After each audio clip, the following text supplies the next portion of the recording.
اقسم بالله وانا قاعد بتفرج على الماتش من بعد ما جه الهدف الاول وتراجع المنتخب المصري قدام المنتخب الموزمبيقي، وانا عارف وحاطط في دماغي ان السيناريو اللي هيحصل ده هيحصل اكيد، لان انت المنتخب دوت انت داخل وخض وده جاي في اول جون في اول دقيقتين ومضيع اكتر من جون. كوره بتاعت محمود تريزيجيه في العارضه، وكوره من مصطفى محمد برضه مضيعها اللي هو الانفراد بتاعت محمد صلاح لما لعبها له ثرو، وبرضه ما قدرتش تستغل الكلام ده كله، مع ان انت المفروض مصر، المفروض منتخب مصر يعني تمتلك خط هجوم لا باس فيه في البطوله، فامتلك خط دفاع محمد عبد المنعم احمد حجازي من افضل الدفاعات اللي في خطوط الدفاع في افريقيا، ولكن مع ذلك برضه بتطلع في المباراه في النهايه انك فرحان انك تعادلت معه خط نقطه.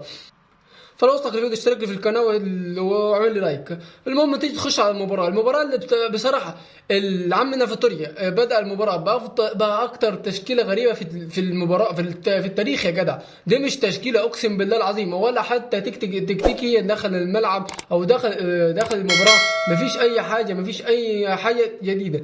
يعني انت لما تشوف واحد زي محمد النني اللي جايبه اساسا من ارسنال، ما انت ما تبصليش على الفريق اللي بيلعب فيه ارسنال، بص على ان هو بيعمل ايه في الفريق. هو مش موجود في الفريق، هو مش موجود مع فريق ارسنال، مش موجود الموسم كله. انت جابه عشان بيلعب في الدوري الانجليزي وبيلعب في ارسنال، انما هو بيعمل ايه؟ مفيش. والدليل والنتيجه انه نزل الملعب زي ما طلع ولا عمل اي حاجه. يعني المباراه كلها لا باص زي الناس، لا قطعيه، لا تغطيه عكسيه، لا عمق ملعب موجود، ولا بصه طولي موجود، ولا اي حاجه موجوده.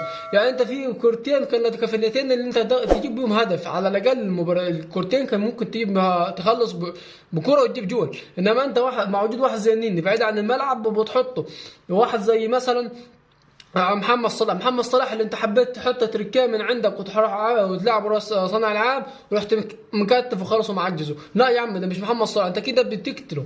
هو معروف محمد صلاح هم ليفربول نفسه اللي هو كلوب اللي بيلعب في الدوري الانجليزي بيوظف يا جناح يا راس حربه، انما انت حطوه صانع العاب كاتم في نص الملعب، لا قادر يتحرك يمين ولا قادر يتحرك شمال ولا صانع ولا مقطر، في ظل وجود ان ما فيش راس حربه او ما فيش حد مساعده في الخط الامامي. واحد زي احمد زيزو او واحد زي حمدي فتحي، واحد زي النني اللي انت بتلعب الاثنين ديفندرات، مع انه المفروض انت بتلعب 4-3-3، واحد في النص اللي هو ديفندر حمدي فتحي واحمد زيزو على يمينه وعمنا النني على شماله. لا انت المفروض النني ما كانش يلعب اساسا، كان ينزل واحد زي امام عاشور في بدايه المباراه. ما تقوليش امام عاشور لما نزل ما عملش حاجه، ما انت نزل الفريق اللي قدامك فايز 2-0 2-1 وعمل رومنتادا عليك، فخد الافضليه، فالروح المعنويا بقى اعلى منك، بقى نفسيا اعلى منك، كل حاجه بقى داخل الملعب احسن منك وافضل منك الفريق اللي بيلعبه. بعد ما كنت داخل فايز بقيت مطالب انك تجيب التعادل، والتعادل اللي ممكن يوصلك انك تخرج من البطوله. انت لو كنت اتهزمت المباراه ديت وخسرت اول 3 نقط، كنت ممكن جاي المباراه اللي جايه هتلاعب غانا الفريق اللي ممكن افضل من فريق موزمبيق، افضل منه فنيا داخل الملعب، حتى على ناحيه الاسام الفرديه واللعبه كفرديا افضل فريق غانا. فانت كنت هتعمل ايه؟ فانت مباراه زي بتاعه موزمبيق ما قدرتش تحافظ على الهدف الفوز اللي جبته في بدايه المباراه، بالرغم من كده انك ما قدرتش حتى تحافظ على نظافه الشباك. انت لما تبص على الهدفين اللي دخلوا فيك اقسم بالله العظيم حاجه تعر.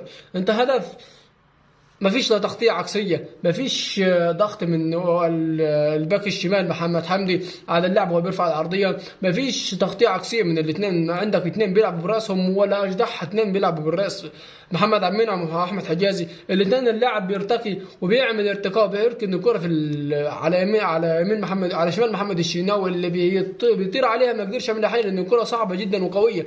فانت دخلت البطولة بحاجة تعر، بفريق يعر، بتكتيك داخل الملعب، حاجة تفق الحزن بحزن. فانت انا مش عارف انت بدأت المباراة كايه كريفيتوريا فين اللي انت عملته في المباراة؟ حتى لما حبيت تعمل لي تبديل رحت مطلع لي تريزيجيه. طب وبعدين حتى لما حبيت برضه تبدل طلعت لي النني في الدقيقه 80 او الدقيقه 77. طب كان فيها من بدايه الماتش ده المفروض من الشوط الاول يطلع، من الشوط الاول ما تستناش كمان من الشوطين، الشوط الاول يطلع النني. انت ما شايفوش في الملعب بيعمل ايه؟ لا باص زي الناس ولا قطعيه ولا تغطيه عكسيه ولا اي حاجه. واحد تاني محمد هاني من بدايه المباراه واحنا شايفين ان هو مخضوض في الملعب مش قادر يعمل اي حاجه، فكان المفروض ان انت تطلعه. واحد تاني احمد عمر كمال لما نزل ما فيش ولا عرضيه زي الناس رفعها، ما فيش ولا عرضيه رايحه. فانت واحد زي محمد صلاح، لا محمد صلاح يطلع على الجناح واحد زي احمد زيزو. احمد زيزو حتى لما كان بيرفع عرضيات ما كانش في حاجه مستغله، او ما كانش في راس الحربه الموجود، او ما كنتش عامل كتره عدديه اللي تخلي واحد زي مصطفى محمد يفوز بالعرضيات. فانت لا منك عملت يمين ولا عملت شمال.